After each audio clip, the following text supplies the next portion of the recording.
उत्तराखंड में तबादला नीति क्या सिर्फ सरकारी फाइलों की शोभा बनाने के लिए बनाई गई है? यह सवाल इसलिए उठ रहा है क्योंकि सूचना के अधिकार के तहत सामने आए दस्तावेजों ने उस व्यवस्था की परतें उधेड़ दी हैं जिसे सरकार पारदर्शी और निष्पक्ष बताती रही है।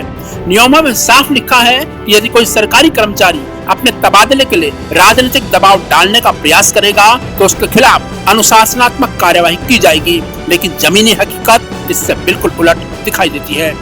विभाग में हुए हालिया तबादलों के दौरान स्वास्थ्य महानिदेशालय तक मंत्री, विधायक, पूर्व मुख्यमंत्री, राजनीतिक दलों के पदाधिकारियों और विभिन्न जनप्रतिनिधियों के सिफारिशी पत्रों का अंबार पहुंचा।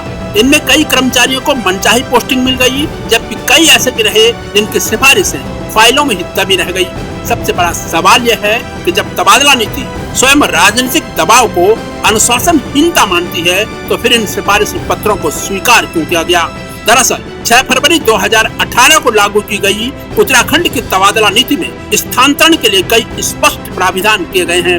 नीति में सुगम और दुर्गम क्षेत्र का संतुलन, मेडिकल ग्राउंड, माता पिता पर निर्भरता, मानसिक रूप से दिव्यांग अथवा विशेष आवश्यकता वाले बच्चों के माता पिता, पति पत्नी दोनों की सरकारी सेवा में होने की स्थिति, एकमात्र दिव्यांग पुत्र या पुत्री, विधवा एवं विधुर कार्मिक, न्यायालय से घोषित तलाकशुदा कर्मचारी, वरिष्ठ कार्मिक तथा अन्य मानवीय आधारों पर स्थानांतरण के विस्तृत प्रावधान शामिल हैं। यानी सरकार ने यह व्यवस्था बनाई थी कि पात्रता और आवश्यकता के आधार पर तबादले होंगे, न कि राजनीतिक पहुंच के आधार पर। लेकिन इस नीति के बिंदु संख्या 24 के खंड 2 में स्पष्ट उल्लेख है, यदि कोई सरकारी सेवक स्थानांतरण आदेश के विरुद्ध या अपने पक्ष में राजनीतिक अथवा अन्य प्रकार का दबाव डलवाने का प्रयास करता है तो इसे उत्तराखंड सरकारी सेवक आचरण नियमावली का उल्लंघन माना जाएगा और उसके विरुद्ध उत्तराखंड सरकारी सेवक अनुशासन एवं अपील नियमावली 2003 के तहत कार्यवाही की जाएगी। सवाल यह है कि जब नियम इतने स्पष्ट हैं, तो फिर राजनीतिक सिफारिशों के आधार पर फाइलें कैसे आगे बढ़ी? क्या किसी कर्मचारी के खिलाफ इस प्राविधान के तहत कार्यवाही हुई? यदि नहीं, तो फिर यह नियम आखिर किसके लिए बनाया गया था? आरटीआई से सामने आए दस्तावेजों ने इस पूरे सिस्टम की कार्यप्रणाली पर गंभीर सवाल खड़े कर दिए हैं। दस्तावेज बताते हैं कि तबादलों के लिए अलग अलग राजनीतिक हस्तियों के सिफारिशी पत्र विभाग तक पहुंचे। इससे यह धारणा और मजबूत हुई कि नियमों से ज्यादा असर राजनीतिक पहुंच का है। विभागीय गलियारों में चर्चा है कि जिसकी चलती है उसकी क्या गलती है, यानी जिसकी राजनीतिक पकड़ मजबूत है उसके लिए मनचाहा तबादला और पसंदीदा तैनाती मुश्किल नहीं, जबकि नियमों के अनुसार पात्र होने के बावजूद सामान्य कर्मचारी महीनों तक आदेश का इंतजार करता रह जाता है। स्वास्थ्य विभाग के डॉक्टरों और कर्मचारियों के बीच भी इस मुद्दे को लेकर असंतोष की चर्चा है। उनका कहना है कि यदि राजनीतिक सिफारिश ही अंतिम आधार बननी है तो फिर तबादला नीति बनाने का औचित्य क्या है? नियमों का पालन केवल उन्हीं कर्मचारियों के लिए क्यों हो जिनकी कोई राजनीतिक पहुंच नहीं है?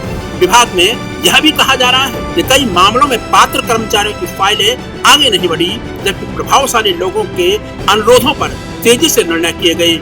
विडंबना यह भी है कि जिस तबादला नीति को तत्कालीन भाजपा सरकार ने पारदर्शिता और निष्पक्षता के उद्देश्य से लागू किया था और आज भी राज्य में बीजेपी की सरकार है, लेकिन आरटीआई के सामने आए तथ्य इन दावों पर सवालिया निशान लगा रहे हैं। यदि नियमों का पालन नहीं होना है और राजनीतिक सिफारिशें ही व्यवस्था तय करेंगी तो फिर जीरो टॉलरेंस का संदेश कर्मचारियों तक कैसे पहुंचेगा?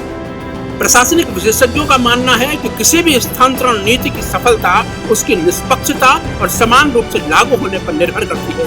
यदि नियम केवल पुस्तकों तक सीमित रह जाएं और व्यवहार में राजनीतिक प्रभाव हावी हो जाए तो पूरी व्यवस्था की विश्वसनीयता प्रभावित होती है। अब सबसे बड़ा सवाल सरकार और विभाग के सामने है, क्या आरटीआई के इस खुलासे के बाद उन मामलों की समीक्षा होगी जिनमें राजनीतिक सिफारिशें लगी हैं? क्या तबादला नीति के बिंदु 24(2) का पालन सुनिश्चित किया जाएगा या फिर यह नीति आगे भी केवल सरकारी फाइलों में दर्ज एक दस्तावेज बनकर रह जाएगी? फिलहाल इतना तय है कि आरटीआई ने तबादला व्यवस्था की वह तस्वीर सामने रखती है जिसने नियम और व्यवहार के बीच की खाई को उजागर कर दिया है। अब निगाहें इस बात पर हैं कि सिस्टम इन सवालों का जवाब कार्यवाही से देती है या फिर यह मामला भी अन्य फाइलों की तरह समय के धूल में दब कर रह जाएगा।